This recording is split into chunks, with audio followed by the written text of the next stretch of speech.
दोस्तों नमस्कार। लोकतंत्र खतरे में है या नहीं है, यह लोकतंत्र के मंदिर में ही तय होना चाहिए। राहुल गांधी का यह एक ऐसा दांव है जिससे सरकार पशोपेश में है। सही मायने में कहें तो लोकसभा के स्पीकर भी सोच रहे होंगे और प्रधानमंत्री मोदी भी सोचने पर मजबूर होंगे कि अब उन्हें लोकतंत्र के मंदिर में अपनी बात रखने का मौका दिया जाए या ना दिया जाए, क्योंकि संसद में कही गई एक एक बात को लेकर राहुल गांधी अब भी टिके हुए हैं। जिन बातों का जिक्र उन्होंने लंदन में किया उस पर भी राहुल गांधी टिके हुए हैं।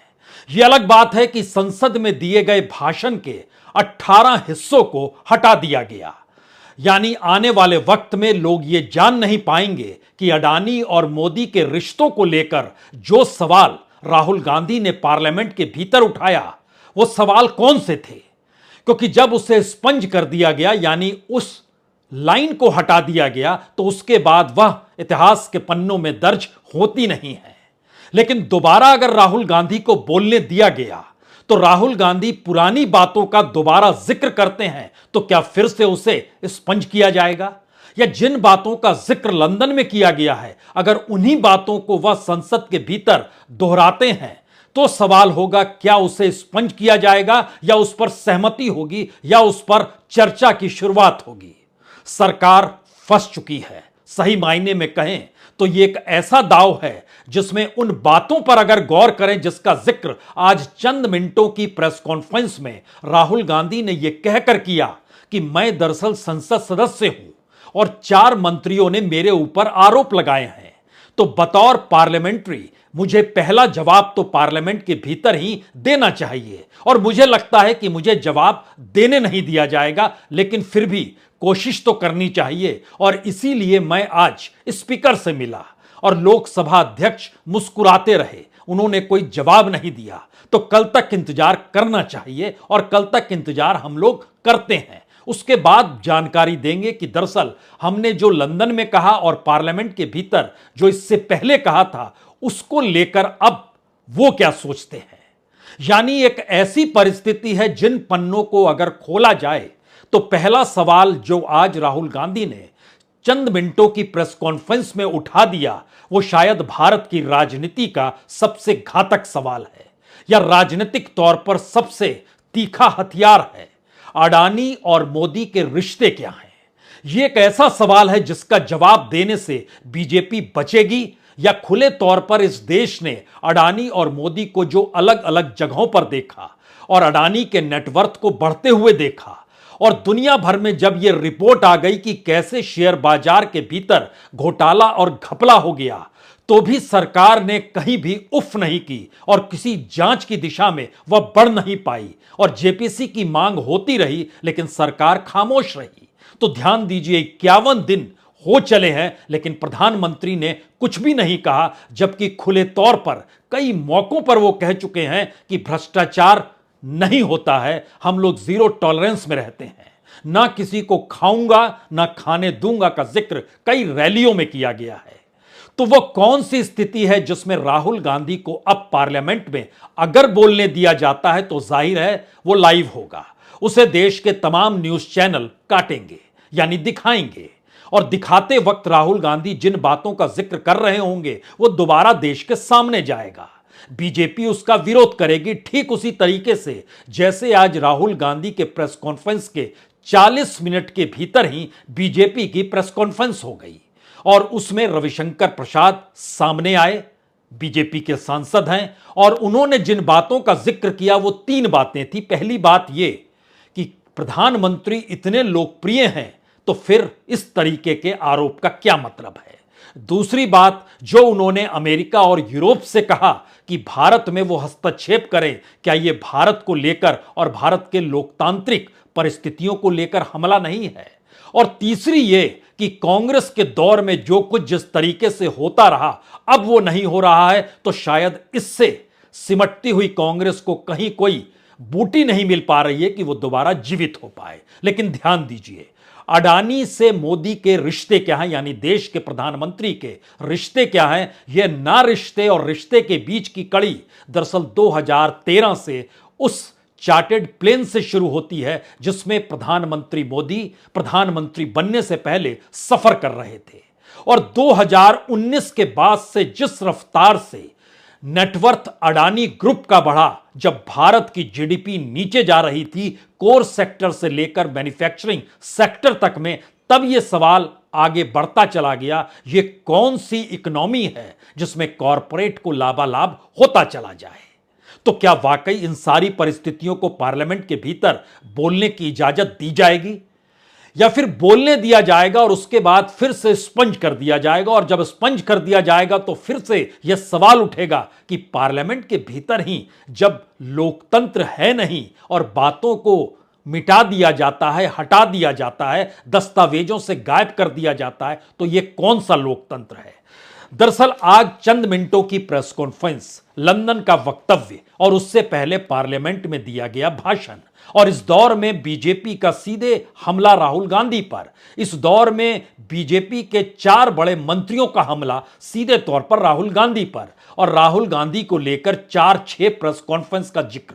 इसको जरा सिलसिलेवार तरीके से समझिए तो राहुल गांधी ने पार्लियामेंट में जब भाषण दिया तो उस वक्त कई सांसद एक साथ निकल कर आए, खुलकर कहा। उसमें रविशंकर प्रसाद प्रेस कॉन्फ्रेंस कर रहे थे तो निशिकांत दुबे यह नोटिस दे रहे थे। निशिकांत दुबे दरअसल उस जगह से चुने जाते हैं जिस जगह पर अडानी का पावर प्लांट भी है, यह गोड्डा का इलाका है, और वहां के पावर प्लांट को लेकर बांग्लादेश में बिजली भेजनी है। उस बिजली को लेकर बांग्लादेश ने आपत्ति की, और राहुल गांधी ने आज उसी बात का जिक्र किया कि यह कैसी व्यवस्था है जिसमें बांग्लादेश हो, श्रीलंका हो, ऑस्ट्रेलिया हो, उसमें प्रधानमंत्री की मौजूदगी अडानी के साथ समझौते में क्यों नजर आती है। लेकिन बहरहाल पहले सांसदों का जिक्र। निशिकांत दुबे, रविशंकर प्रसाद, 2 मंत्री भी खुलकर सामने आए, स्मृति ईरानी और किरण रिजिजू। उसके बाद जब उन्होंने कैम्ब्रिज में जिन बातों का जिक्र किया या लंदन प्रवास के दौरान जिन बातों का जिक्र किया, उसमें 4 मंत्रियों का जिक्र है। उसमें Rajnath Singh defence minister, Piyush Goyal commerce minister, Kiren Rijiju कानून मंत्री देश के, प्रहलाद जोशी संसदीय मंत्री। इन्होंने पार्लियामेंट के भीतर आवाज उठाई। जो राहुल गांधी ने कहा वह गलत है और उन्हें माफी मांगनी चाहिए। राहुल गांधी ने कहा जब आपने सदन में कह दिया तो मुझे सदन में ही जवाब देने की इजाजत तो होनी चाहिए, क्योंकि मैं पार्लियामेंट्री हूं, 4 बार से चुना गया हूं। तो ऐसे में मेरी इजाजत को खत्म करना यानी लोकतंत्र नहीं है क्या? फिर यह सवाल उलझ गया सरकार के मत्थे। और इसके अलावा कई जगदंबिका पाल होंगे, कई नेता भी निकल कर आए, गिरिराज सिंह होंगे, या फिर स्मृति ईरानी भी मंत्री के तौर पर, उन्होंने भी बाहर आके जिन बातों का जिक्र किया, सब ने कुछ कुछ बातें कही। महत्वपूर्ण यह है कि पार्लियामेंट के भीतर बोलने की इजाजत कल राहुल गांधी को दी जाए या ना दी जाए। देने पर वो सारे पन्ने खुलेंगे। उस पन्ने के खुलने का मतलब बहुत साफ है कि उन बातों का जिक्र हो जो सीधे सीधे प्रधानमंत्री मोदी और गौतम अडानी यानी कॉरपोरेट और सत्ता के बीच का एक ऐसा नेक्सस जो खुली किताब के लिए देश के भीतर हर पन्ने को हर कोई पढ़ रहा है, लेकिन उन बातों को पार्लियामेंट में इसलिए छुपा दिया जा रहा है कि यह कहीं डॉक्यूमेंटेड ना हो जाए, आने वाले वक्त में इस बात का जिक्र ना हो।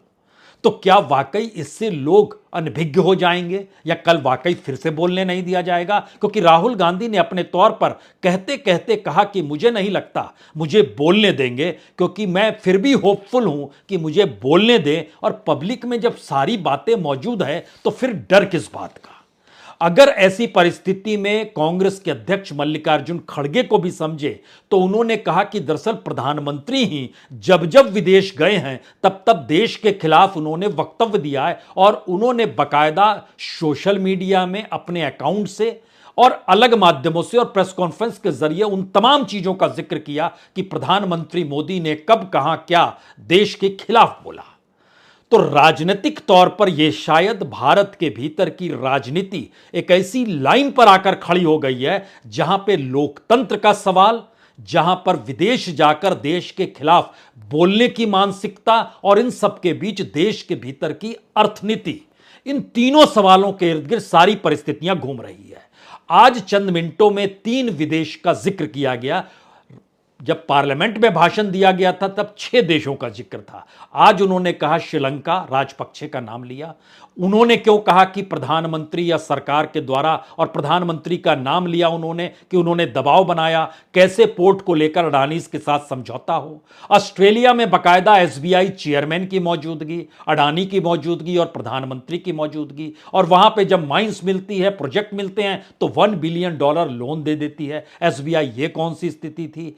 इस दौर में बांग्लादेश के साथ जो समझौता हुआ है उसका भी जिक्र था। डिफेंस का भी उन्होंने जिक्र किया। डिफेंस के समझौते इजराइल के साथ ज्यादा हो रहे हैं।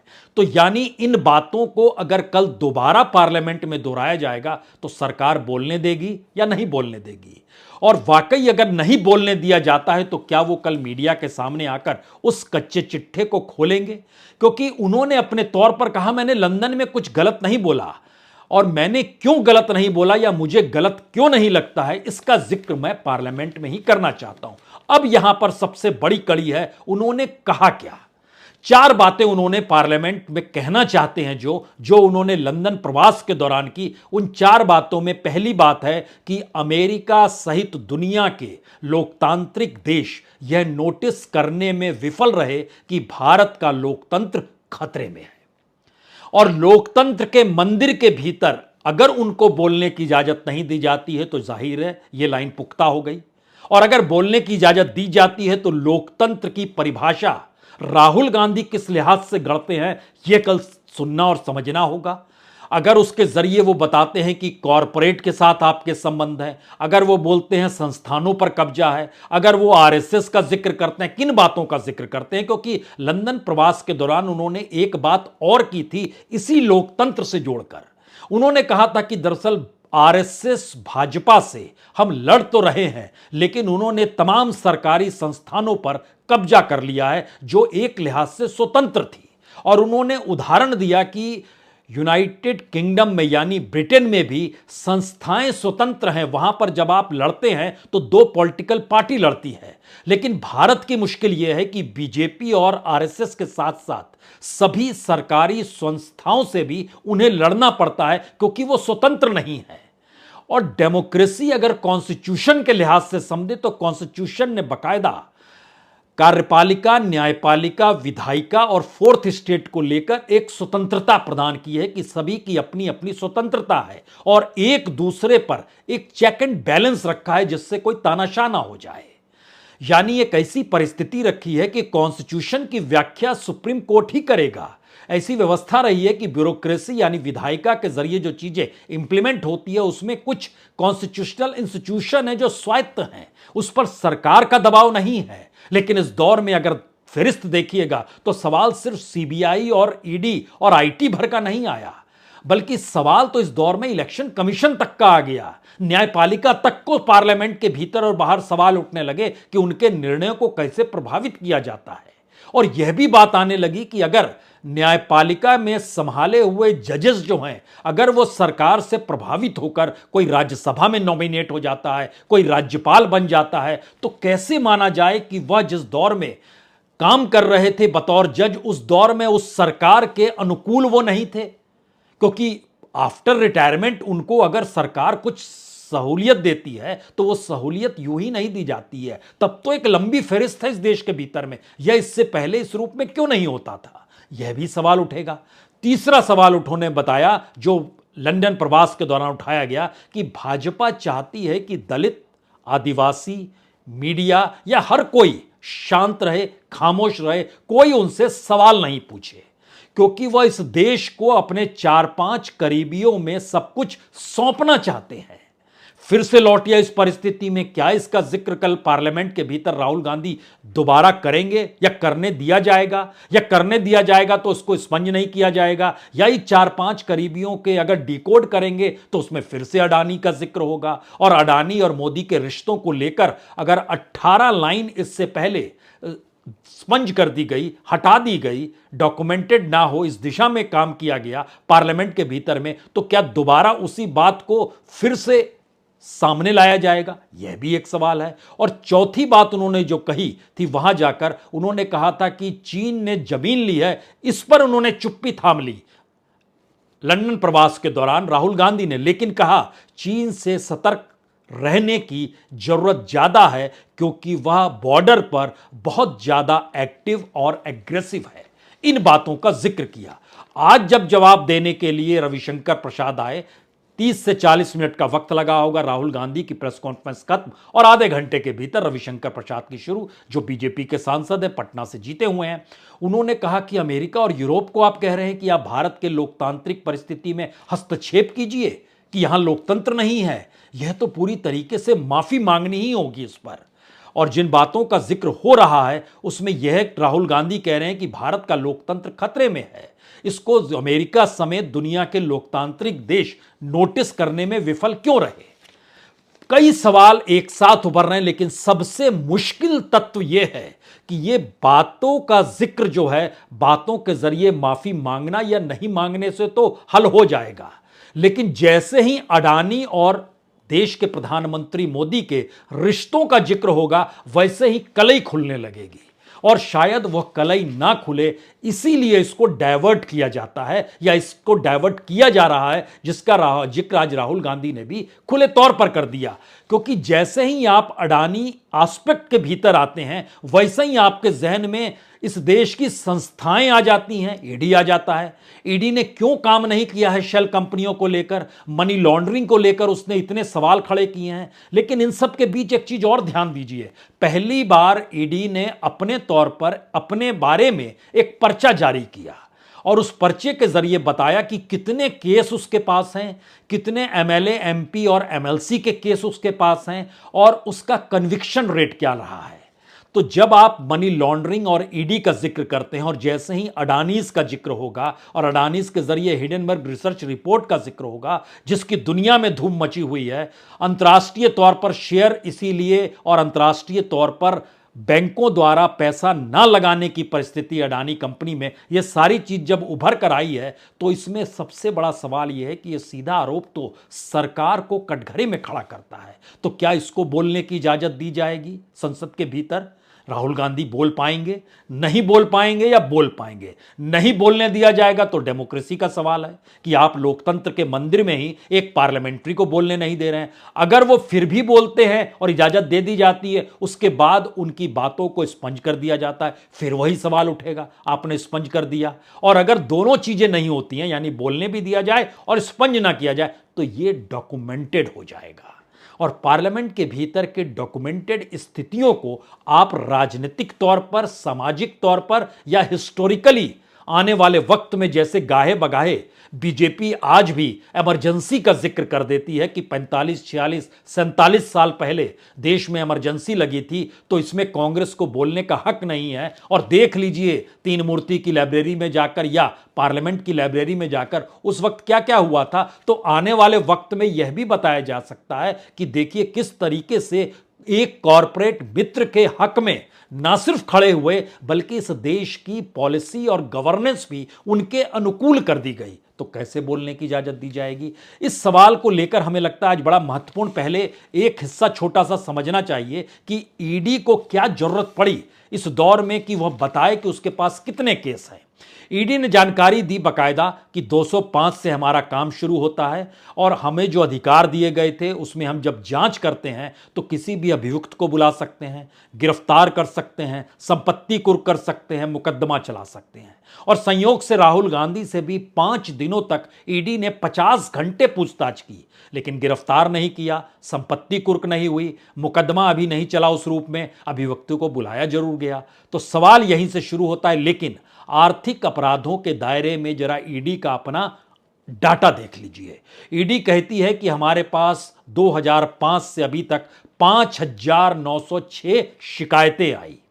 इसमें से 176 शिकायतें जो हैं एमपी, एमएलए और एमएलसी की है। यानी टोटल की परिस्थिति देखिएगा तो 2.98% ही होता है। लेकिन दूसरी स्थिति से अगर देखिएगा तो 176 एमएलए, एमपी का मतलब है इस देश के भीतर में लगभग 4,500 के लगभग विधायक होंगे।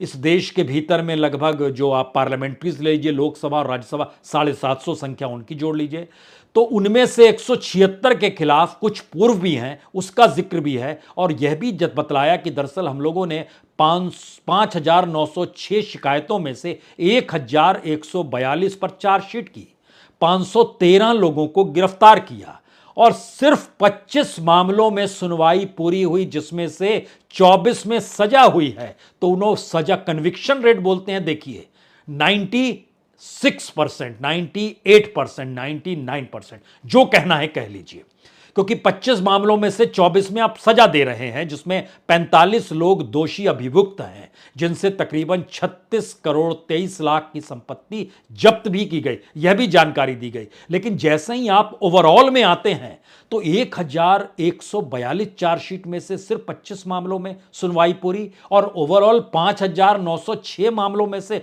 सिर्फ 25 मामलों में सुनवाई पूरी। तो कितना रेट है, किस रूप में है, लेकिन देश की पूरी सियासत ईडी के इर्द गिर्द घूम रही है।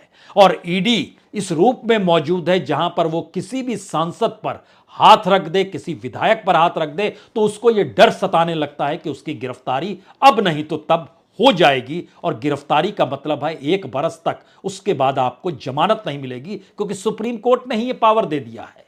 तो इस परिस्थिति में लोकतंत्र को परखते हुए राहुल गांधी क्या पार्लियामेंट के भीतर इन सवालों को उठाएंगे? क्योंकि मनी लॉन्ड्रिंग से हटकर दूसरा सवाल तो इस देश के पीएसयूज का है, एलआईसीज का है, बैंकों का है, और तीसरा सवाल विदेशियों के साथ समझौते, जो फॉरेन पॉलिसी का हिस्सा किसी कॉरपोरेट को लाभ पहुंचाने का है। ये 3-4 सवाल ऐसे हैं जिन सवालों को उठाने के लिए परिस्थिति में सरकार इतनी हिम्मत दिखा पाएगी। या रविशंकर प्रसाद जब आज प्रेस कॉन्फ्रेंस करने आए तो उन्होंने बताया कि प्रधानमंत्री मोदी की लोकप्रियता कितनी है। ये सारी चीजें ठीक वैसे ही है, सवाल कुछ है, जवाब कुछ है। सिसोदिया से सवाल शराब का पूछा जा रहा था, आबकारी नीति को बता के पूछा जा रहा था, और वो जवाब दे रहे थे नहीं नहीं, एजुकेशन के क्षेत्र में उन्होंने कितना काम किया है। यही स्थिति सत्यन जैन के साथ थी। वहां पर जब घपले घोटाले का जिक्र हो रहा था तो हो रहा था हेल्थ सेक्टर में इन्होंने कितना काम किया है। इस परिस्थिति के बीच प्रधानमंत्री को भी क्या उसी फहरिस्त में खड़ा राहुल गांधी करना चाह रहे हैं कि देखिए, सवाल तो अडानी के साथ रिश्तों का है, और आप जांच ही नहीं जब करा रहे हैं तो पूरी गवर्नेंस और गवर्नमेंट अगर एक व्यक्ति के लिए काम कर रही है और उसके रिश्ते आपके साथ चार्टेड प्लेन के भीतर बैठी हुई तस्वीर से पुख्ता हो जाते हैं, तो फिर इस देश का मतलब क्या कॉरपोरेट और सत्ता नहीं बल्कि अडानी का होना है? यह पहला सवाल है जिसका जवाब कौन देगा, कैसे देगा, और इस सवाल को दोबारा पार्लियामेंट में उठाने का मौका राहुल गांधी को मिलेगा या नहीं मिलेगा, यह भी एक सवाल है।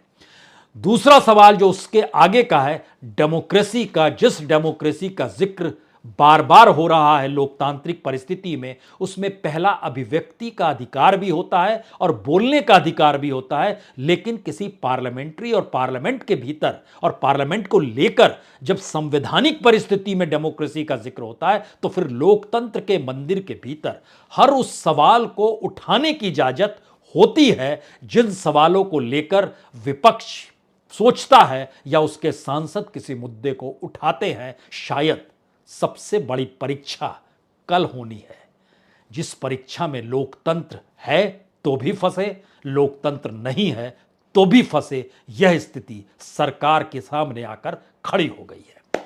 बहुत बहुत शुक्रिया, बहुत बहुत शुक्रिया।